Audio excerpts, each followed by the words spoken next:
Nightcast. Stephen Lloyd Gilbreth brings you the current news from the world today and how it relates to Bible prophecy. Understanding the end-time events leading to the peaceful world tomorrow. Ladies and gentlemen, Stephen Lloyd Gilbreth. Good evening, friends, and welcome to this March 3rd, 2015 edition of Nightcast.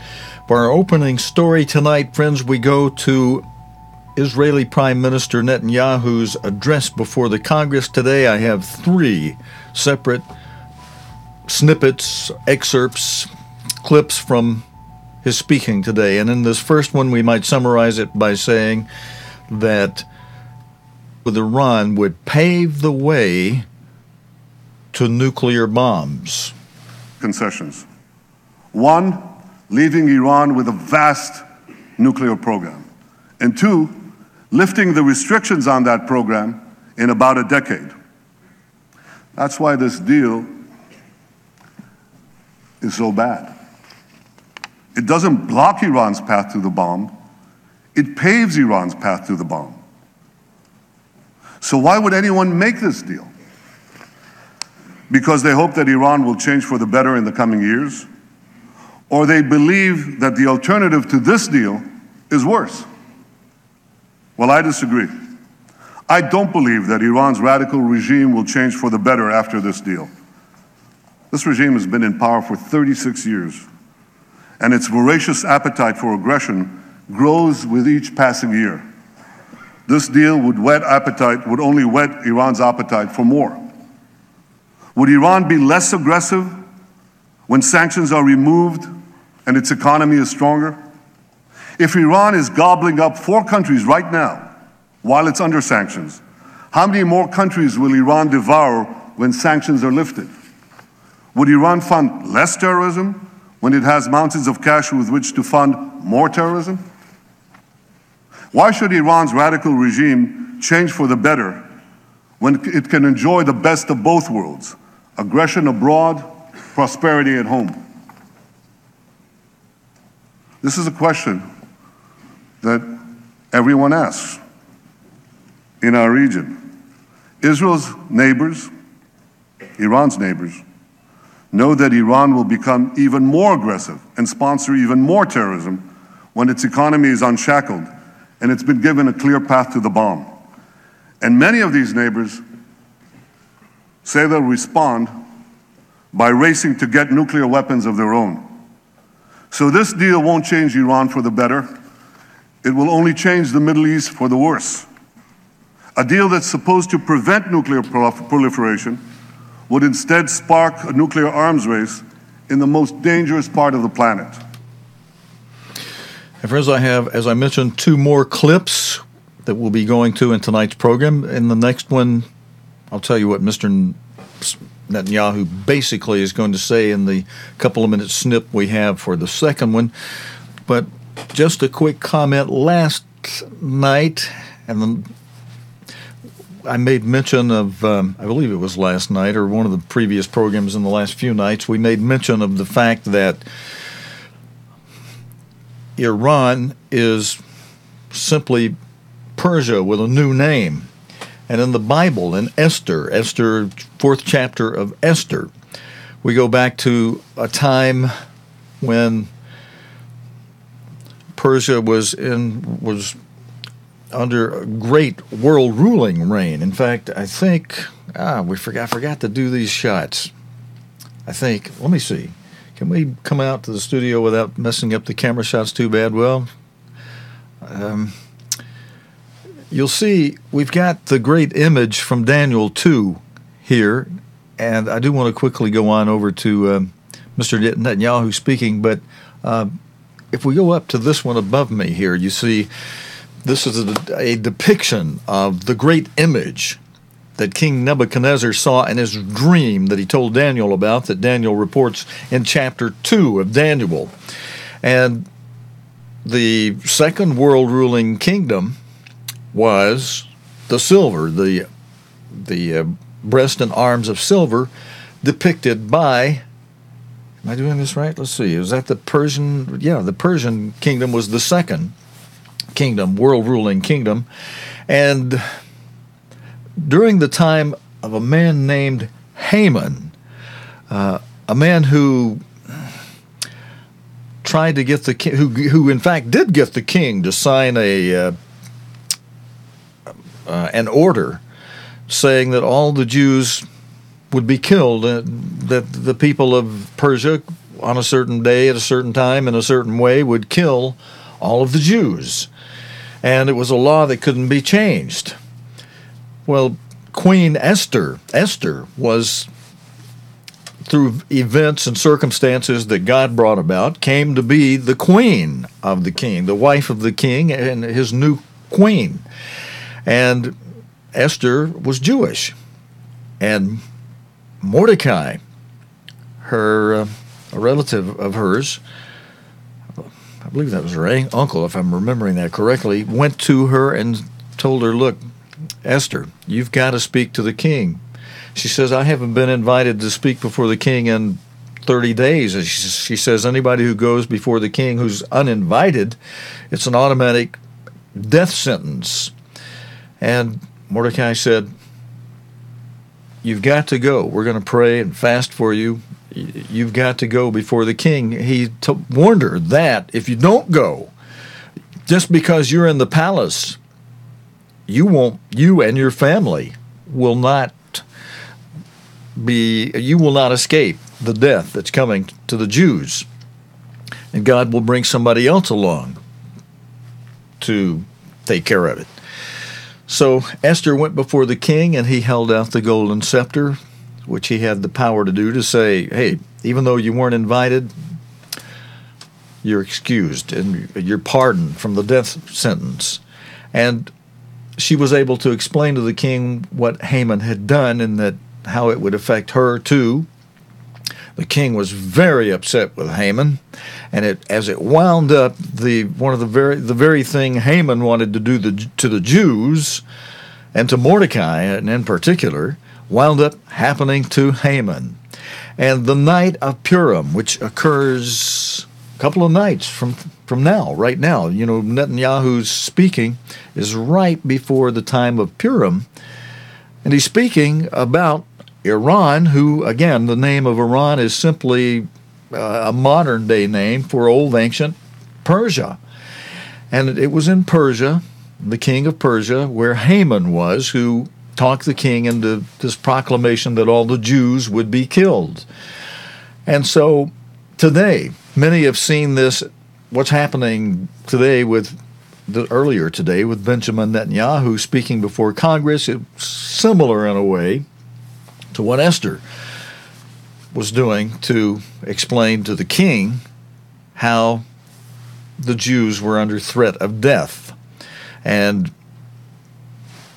part of Mr. Netanyahu's speech was to bring that point out that a deal with Iran threatens Israel. And in this next clip, friends, I took a long build-up to get to it, but I got some comments from some of you. I appreciate that one from you, Nate, that the tie-in with Esther, how you appreciated that, and some of the comments you had actually made me realize, things are set where they could move along pretty quickly. And as Nate put it in a comment to me, we really had better be praying.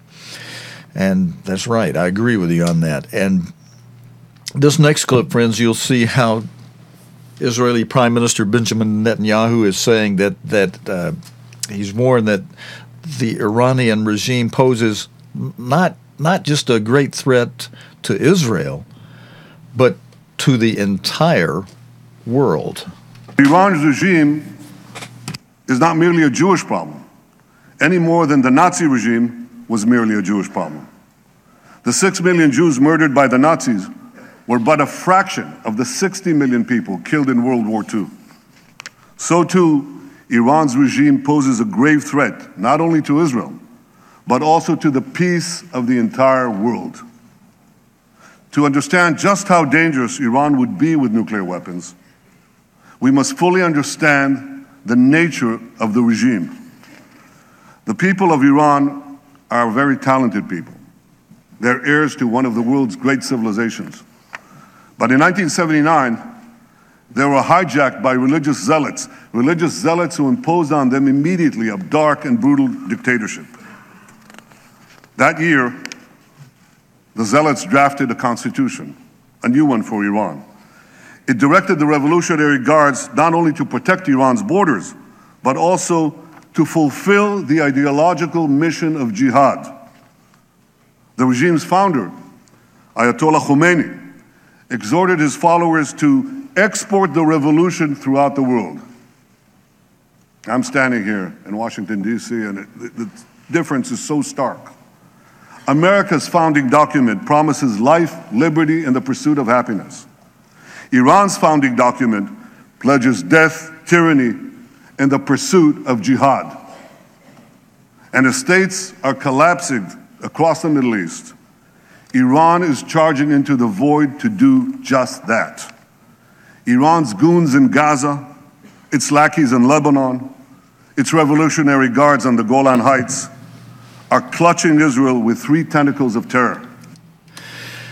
Friends, even though we mentioned how we go back to the time in Persia of Haman, and by the way, during Purim, I've been to one of the Purim at Ambassador College. One of our instructors, a Jewish instructor, made arrangements with a local Jewish temple for those who wanted to sign up and go attend Purim one evening, one year during Purim, could go. And several dozens of us signed up for it. In fact, probably the number of buses, 2,500 buses, there were well over 100 of us who took advantage, maybe even a couple hundred, took advantage of that and went to the evening of Purim.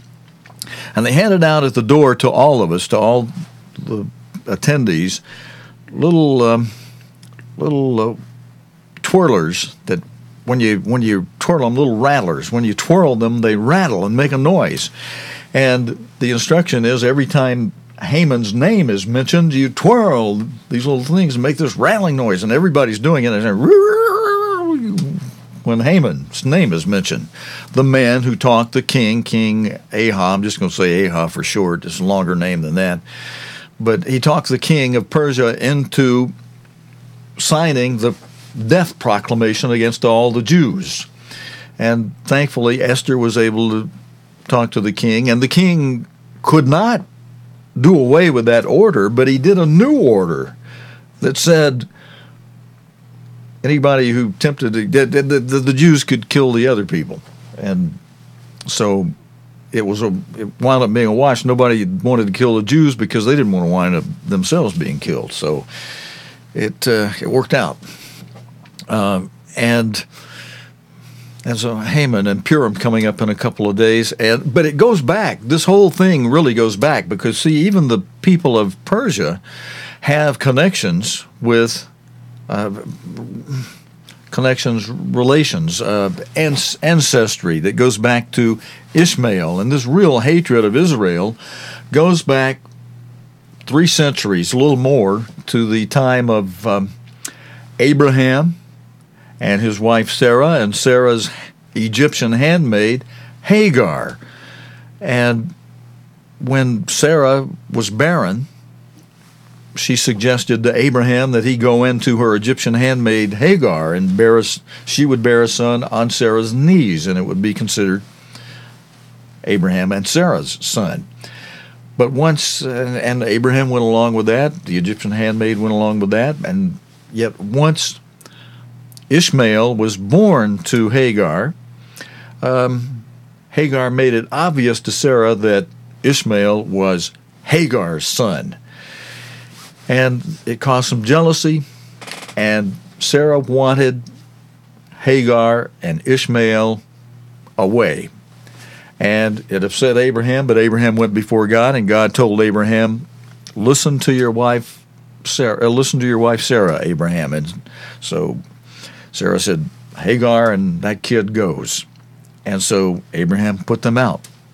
And as they nearly died as they were going across the desert, God came to Hagar and Ishmael and made a promise that he would have 12 sons who would become great chiefs or dukes.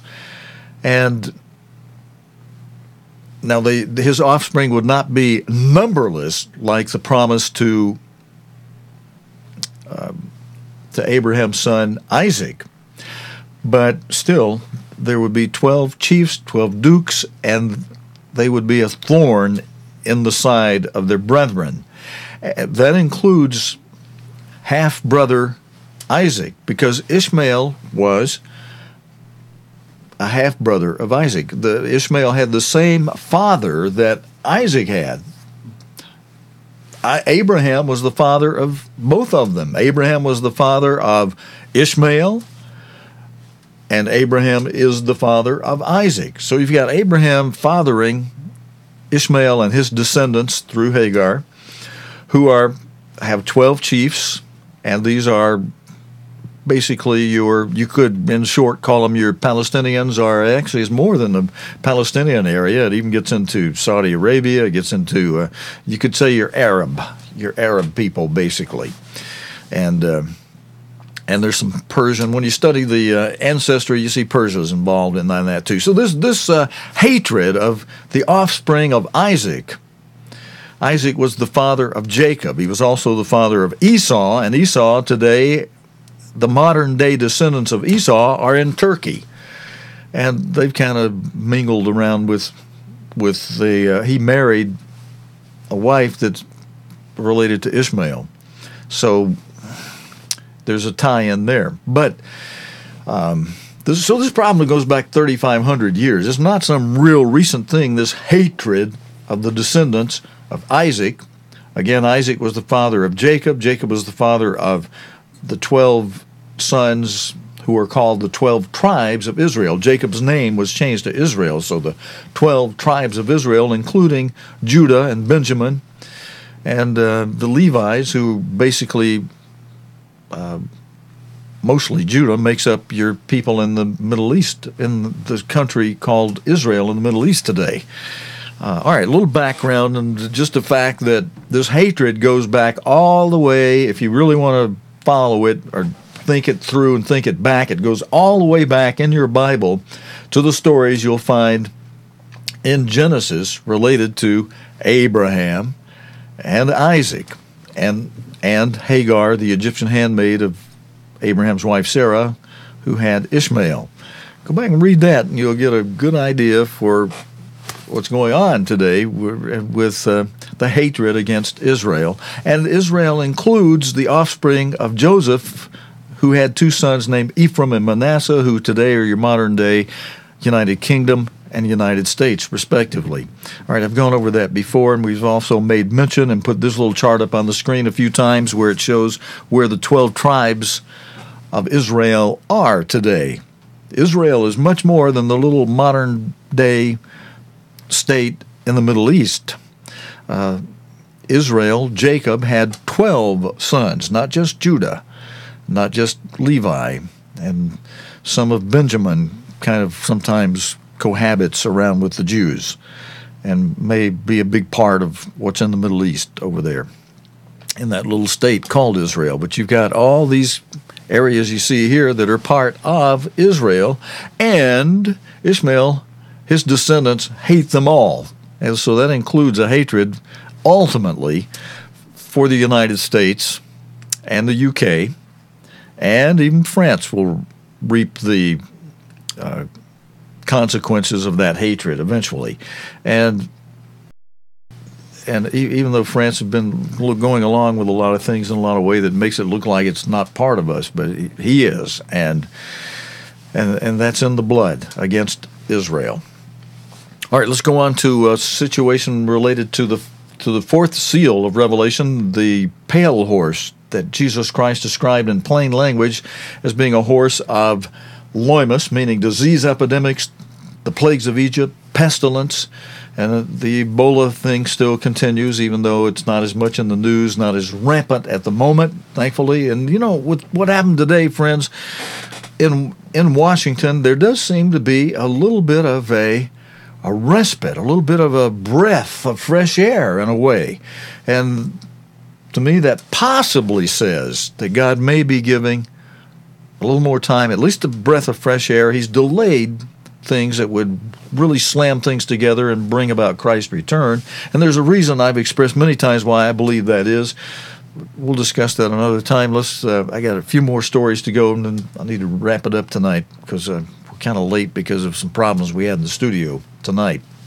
But we're rearranging things, putting in new cameras, new lighting, and as you can see, some of our stuff is having some little flickering problems. But the other thing that Christ said would happen between the third and the fifth seal would be another couple of things. It was seismic conditions. There would be commotions in the air, such as gale force winds of all kinds, and commotions on the ground. And the example given in the Greek and English lexicon for commotions on the ground are earthquakes, and that's all King James wrote up or in his rendering of the term seismus. But seismus means more than that. It means commotion, all kind of commotions on the ground that are of a seismic nature. It can mean volcanic eruptions, tsunamis, wildfires, floods, etc., as long as it involves seismic activity. And that's the one that relates to volcanic eruptions is our next story for tonight. The Villarrica volcano in southern Chile has been throwing out jets of lava from its crater, putting one of its towns on high alert. The authorities there have been preparing local residents for the possibility of an evacuation in case of a larger eruption.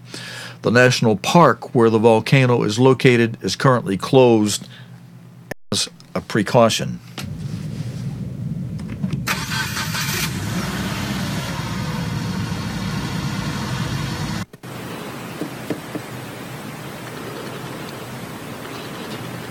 Friends, there's no commentary with this piece of video, but we'll just play it out a little bit for you here so you can see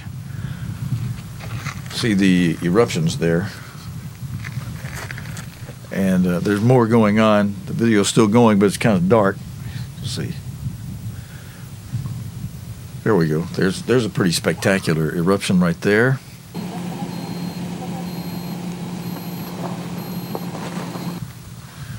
Okay, just some raw footage of that situation happening there today. Yeah. Now, Shanty Town in Manila. Talk about things that have fire to them. Burns in a Philippine fire as their safety month begins there. Walls of flame light up Manila's night sky as residents huddle just out of reach of the centre of the fire. More than 400 small homes, shanties built on top of each other using the simplest equipment, burn in the blaze. Locals carried out everything they owned, or whatever they were able to get out in time. For many, that's not much. Fire services estimate 1,000 families are now without a roof over their heads. There's anger and frustration. Some say the fire services were too slow in taking action. The fire was not as big when it started, but they did not extinguish it right away. The fire was at one of the entrance gates, but the firefighters did not do anything. They just let the fire get bigger. This is the second fire to hit the capital since the beginning of Philippines Fire Safety Month. These pictures show the aftermath of one that burned through hundreds of homes in the east of Manila on Saturday morning. The cause of both fires is still unknown. Faulty wiring, basic infrastructure, open flames and a lack of safety equipment like fire extinguishers mean scenes like this are too common in the coming months. Lucas de Jong, BBC News. Okay, and I just froze up my key bank. Let's see if we can get that. There we go. Okay, I was trying to straighten out some flickering problems we're having. Okay, more to do before our next broadcast. More than 400 homes have gone up in flames in that shanty town in the Philippine capital of Manila. It's one of a number of fires that have broken out at the start of the country's Fire Safety Month. And that was Lucas de Jong who had the video report for us there, friends. A story that relates to the first seal of the seals in Revelation 6, the white horse, related to religion, That's all I'm going to kind of say about that. This one is one, though, that a little bit lighter story in a way, although it is something I think, friends, we should be aware of, especially since marriages are something that winds up being a lot in the news lately. 3,800 couples took part in a Moonie wedding in South Korea from the Unification Church, big mass wedding in one of the cities in South Korea. The identically dressed couples taking part, often known as Moonies, including some who, well, I'm going to let them explain that. I know they're going to tell you some of these people just met a few days before this wedding ceremony. Now, thousands of couples have taken part in a mass wedding at the South Korean headquarters of the Unification Church. It's the third such event since the death of their Messiah and church founder, Sun Myung Moon. Around 3,800 identically dressed couples, mostly young, and some who'd met just days before were either married or renewed their vows. The church's mass weddings began in the early 1960s. At first, they involved just a few dozen couples, but the numbers mushroomed over the years. Okay, and friends, I've got some. From the archive. I have a video that goes back to September of 2012, when the founder of the Moonies died.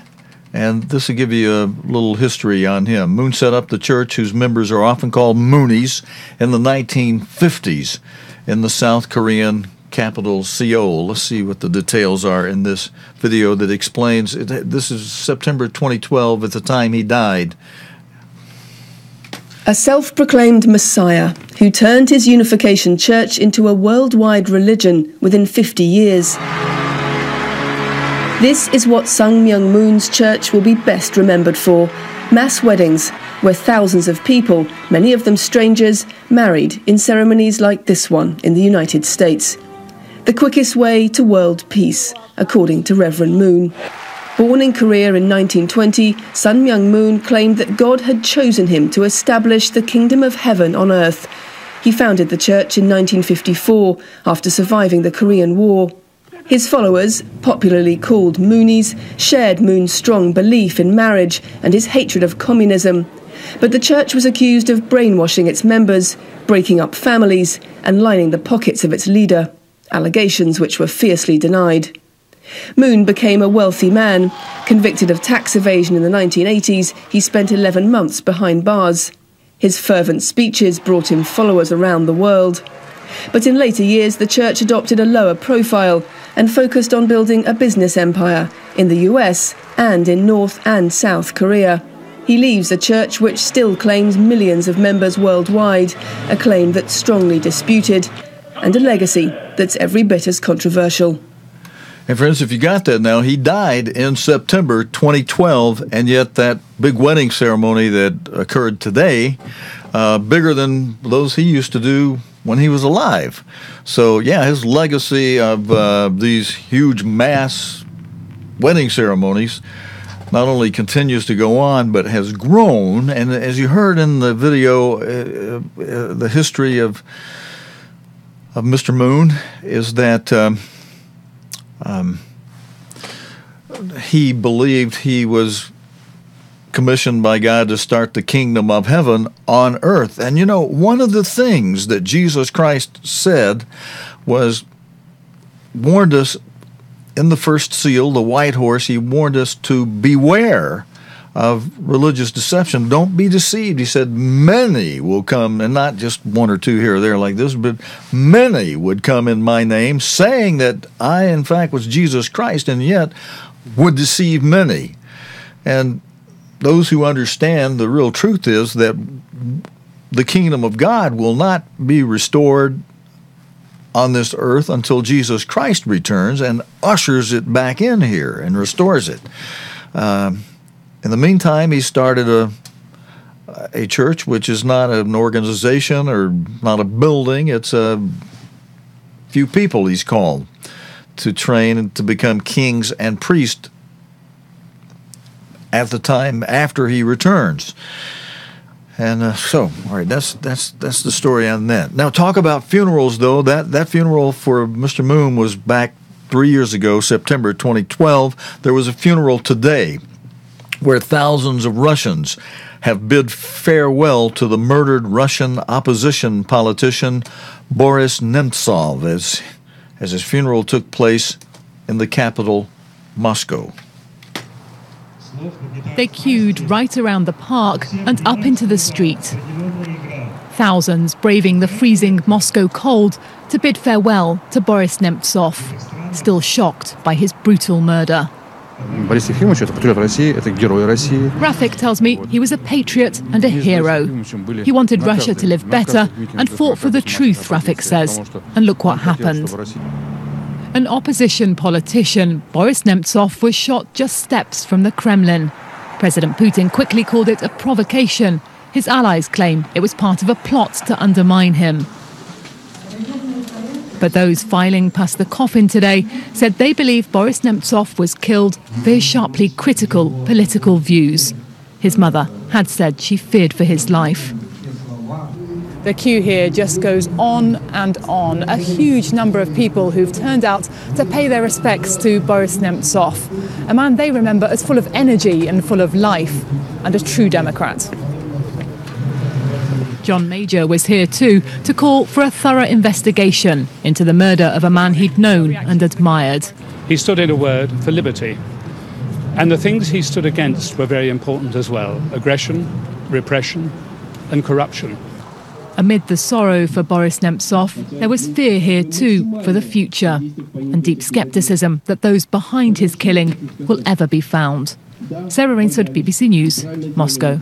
Okay, thank you very much, BBC Sarah Rainsford. Friends, there's a story in the news today about the grim remains of the MH17 plane that was shot down over Ukraine. The story comes from the Netherlands. We're inside a shelter in the Dutch airbase. These scenes are undeniably grim. These are the parts of the aircraft which have been mostly discounted by the investigators. The crucial bits are the cockpit and business class. That's where those high-energy objects penetrated this aircraft. And this is the first chance for the families to have a look at the aircraft where their loved ones spent their final moments. Parents, brothers and sisters, and of course, children. And this is a calm and clinical scene compared to the destruction that was evident in eastern Ukraine at the crash site. And no matter how much you clean it up, and if you have a look down here, each of the pieces of the wreckage have been labelled. This will form part of the investigation. No matter how much you clean it up, though, these pieces will always be associated with the destruction of 298 lives. So inside this aircraft hangar are what are considered to be the parts of the wreckage most relevant for the criminal and aviation investigations. And just behind what you can see there, they've started to reconstruct parts of the plane, balancing them on wooden posts. Behind there, we understand, is the cockpit. So that's being kept out of view at the request of the prosecutor. And down here, you can see there are black lines on the ground, and they've started to put the pieces in place. And this is the left wingtip. And if you look very closely here, you can see what appear to be puncture marks. And over here, this is the tail. Okay, friends, Anna Halligan pointing out they got the pieces. In their investigation, they hope to try to figure out who was responsible for that, because the Russians are claiming, wasn't us, it was Ukraine. And Ukraine saying, no, it wasn't us, it was the Russians. Or those rebels on the Russian side of things. All 298 people on board that MH17 flight died when the airliner crashed in eastern Ukraine on July 17. It crashed close to the border with Russia. Most of those traveling on the Malaysia Airlines flight from Amsterdam to Kuala Lumpur were Dutch nationals, and some of the plane wreckage has since been taken to the Netherlands for analysis, where Anna Halligan is showing you the pieces they've brought over there and they're taking a look at. Families of the victims, along with some members of the media, have been allowed to view some parts of the aircraft, as Anna Halligan there was reporting and showing us. Friends, all right, a couple more stories before we go. I want you to know what's happening economically in the world at this moment. Today's news reports are saying that Singapore is the world's most expensive city to live in, according to an index compiled by the Economist Intelligence Unit. It comes ahead of Paris, Oslo, Zurich, and London. Timothy McDonald reports from Singapore on whether Singapore's ranking is justified. Costs of car ownership is a key reason that Singapore once again tops the list. Even a fairly basic model can cost well in excess of $100,000. You can go without though. Cabs are fairly cheap, and public transport by international standards is also fairly cheap. You could easily spend hundreds of dollars a head to eat at one of Singapore's more exclusive restaurants, especially if you want wine. But at a hawker centre like this one, you can have lunch for under $5. Many expatriates live in condominiums like the one behind me, and they'll pay maybe $4,000 or $5,000 a month for a two-bedroom apartment. Singaporeans, on the other hand, tend to buy into public housing, which is considerably cheaper. The Economist Intelligence Unit sells its cost of living index to companies who want to know how much it will cost to send employees overseas. For that reason, the Singapore government last year suggested it didn't really reflect local living costs so much as expat luxuries, such as expensive overcoats and fancy cheese. And there are other factors that can dramatically change the rankings too. The top 5 places are unchanged, but the Economist Intelligence Unit says if the exchange rates were updated from the survey period until today, Zurich would be at the top. South Asia has several of the world's cheapest cities. Caracas in Venezuela is now near the bottom after ranking 6th last year, although it's very difficult to gauge accurately because of its multiple exchange rates. Singapore, though, has been a steady climber. A decade ago, it ranked below New York, London and Tokyo, and now, for the second time in a row, it tops the list. Timothy McDonald, BBC News, Singapore. Thank you, Timothy McDonald. And friends, I told you at the opening of the program tonight that we had 3 clips from excerpts from Israeli Prime Minister Netanyahu's speech before Congress this morning. And if you were observant, you notice I've only played you 2. I've saved the third one until last, and I've done so for a particular reason. I'll explain it in a moment. The Israeli Prime Minister, let's just summarize what happened today. He's warned that a deal under discussion on Iran's nuclear program could pave the way to the bomb rather than block it. In his speech this morning to the U.S. Congress, punctuated by standing ovations, Benjamin Netanyahu depicted Iran as, quote, a threat to the entire world. Talks on Iran's nuclear program are nearing a critical late March deadline for an outline agreement to be reached.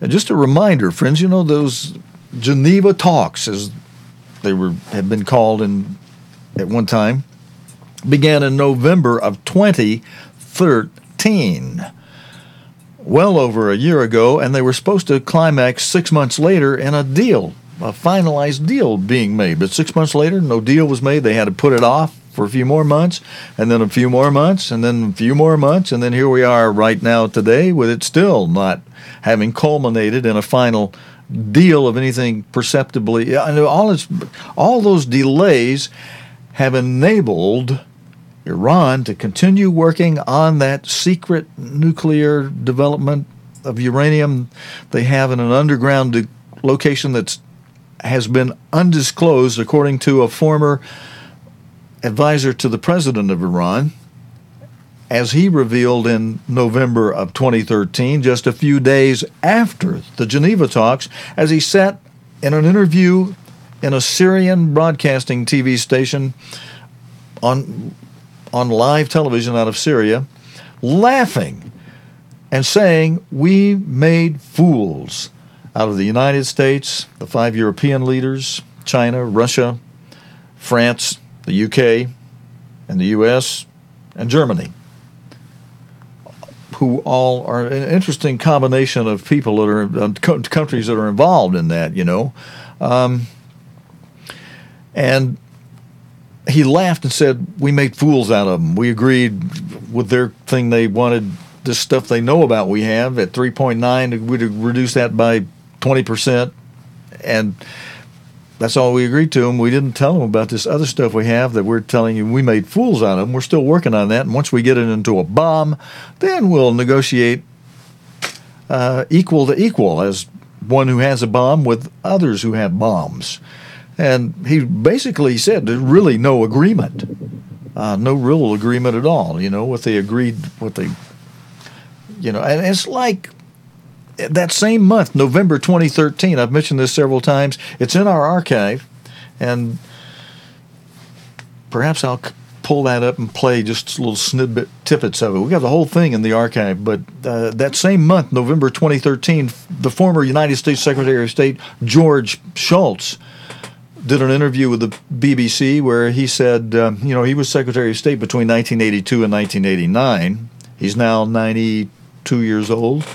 And a couple of years ago, November 2013, he said that his experience long dealing with Iran is that they will smile at you, send you on your way, and cut your throat. He said you can't negotiate with them.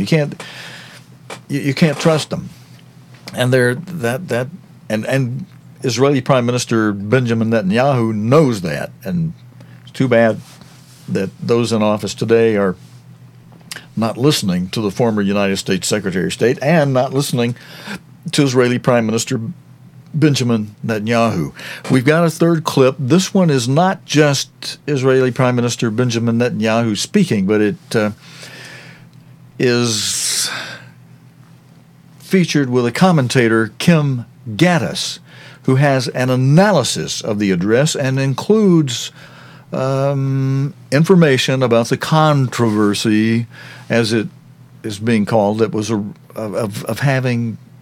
Mr. Netanyahu's speaking address having been arranged, quote unquote, without consulting the White House. I'd just like to remind you before I play this, so you know that I'm not totally in agreement with the bias that you'll hear, but I think you should hear the bias, and one of the best places to hear it is from this BBC report because it's mixed. The bias is mixed with some objectivity, and you should just be aware that there's some bias out there. And on this point being made about how this speaking engagement today was arranged without consulting the White House, friends, I'd like to just point this out. Consider this, that deal, those talks, starting with the Geneva talks in November of 2013, between the P5+1, between China, Russia, Germany, the UK, France, and the US, and Iran, to make a deal with Iran, that all began with the P5+1 not having consulted Israel, not having consulted the leaders of the country against whom any adverse effects of any kind of a deal, leading to, as Mr. Netanyahu wisely says, leading to the path toward a bomb, not blocking it. And they proceeded with those talks out of Geneva and did not include Israel to be a part of it. And they started it all without consulting Israel first. How's that for an offset for this controversy that's being pounded around that the White House wasn't consulted before the Congress invited Mr. Netanyahu over to address them and speak. That's another point that should be in the minds of Americans pretty firmly, is that we don't have the Constitution did not create a dictatorial government.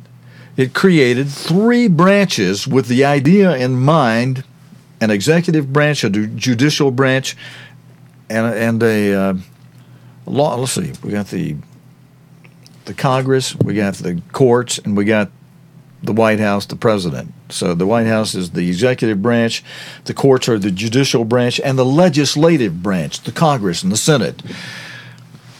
The design of the Constitution, and it's not perfect, it's going to be part of the lesson that man writes that says mankind without Jesus Christ, without God, cannot govern himself. That's going to be the bottom line of the history of man and in man's 6,000 years of trying to govern himself and trying to decide for himself what's right and what's wrong. That's the bottom line of it's going to come out that. So no kind of logic, whatever you think or say or want to come up with, it's just not going to boil out to anything except that man cannot govern himself without God. That's going to be the bottom line of it. But the United States government, as Mr. Herbert Armstrong put it, is the best thing man's come up with so far.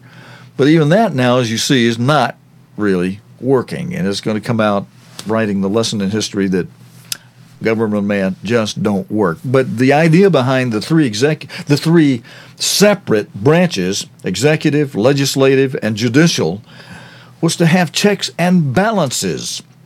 And so when the legislative branch and the executive branch is supposed to carry out and execute the law passed by the legislative branch. And then if there's any confusion or problems about it or whatever, the judicial branch can become involved to resolve the dispute, which sometimes works out correctly and sometimes goes to, again, what mankind's going to write in the lesson of the history of man is that man without God cannot govern himself. Boom. Okay, I think I've laid out some ideas that you can kind of turn around and figure out for yourself, have I not? Let's go to this analysis by Kim Gaddis that's going to include those elements of liberal press bias. Just be aware of that, and it's also going to include. She's going to end on an objective note. You'll see. Watch this. This speech was controversial from the beginning because of the way the invitation was extended to the Prime Minister by the Republican Speaker of the House, John Boehner. So it was always going to be a partisan speech. It was always going to increase divisions that are already present here in Washington. And it is probably going to be interesting to see how the speech that Mr. Netanyahu gave here is going to impact the negotiations, is going to impact the way the Iranians approach this, and it's going to impact how the two parties, the Republicans and the Democrats, decide to go forward in their support of or their rejection of any deal that Mr. Obama and his administration may reach. Fred, I got to stop right there and make some comments because, Iran's got one thing in mind, like the former advisor to the president of Iran, and that is the destruction of Israel and the destruction of the United States along with it. And trying to negotiate with somebody who's an enemy who wants you annihilated, who wants you dead, it's just ridiculous, really. And the real perspective comes down to, the foundation of all knowledge is God's Word. And if you don't understand who's who and who the players are today, you're gonna miss it. Like the liberal news is missing it. Liberal reporters, they're missing it, you see. God gave the promise of the land, certain land in the Middle East, to Isaac's son. To Abraham's son Isaac and his descendants. Then Isaac and that line of promise went down through Jacob, not Esau, through Jacob. And Jacob's 12 sons and the tribes and who they are today, as we pointed out. Reuben is France, the two sons of Joseph, Ephraim, the United Kingdom in Canada and in all the United Kingdom areas, and Manasseh, the United States. And those are the sons of promise. Like it or not, jealous of it or not, and of course, those who are not in that position, they're jealous of it. And if they if they don't understand God's truth, they want those who God has made these promises to, they want him annihilated. They want him destroyed. They hate them. That's the real issue. And so who cares what their opinion is until God straightens out their minds and lets them know that, look, this is the way I'm doing it. It's the way I did it. And God, thank you very much. There was a breath of fresh air today with Mr. Benjamin Netanyahu speaking before Congress. A real breath of fresh air. And yet the news, they continue to want to do this spin about it. So what?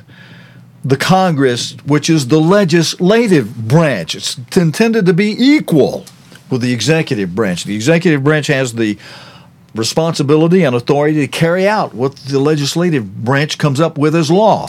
Now, the executive branch, if they don't have enough votes when they pass legislation, the president can veto. If they come up with enough votes, he can't even veto. He just has to carry it out. But he wants to act like he's a dictator and doesn't. Who is Congress? Who are they?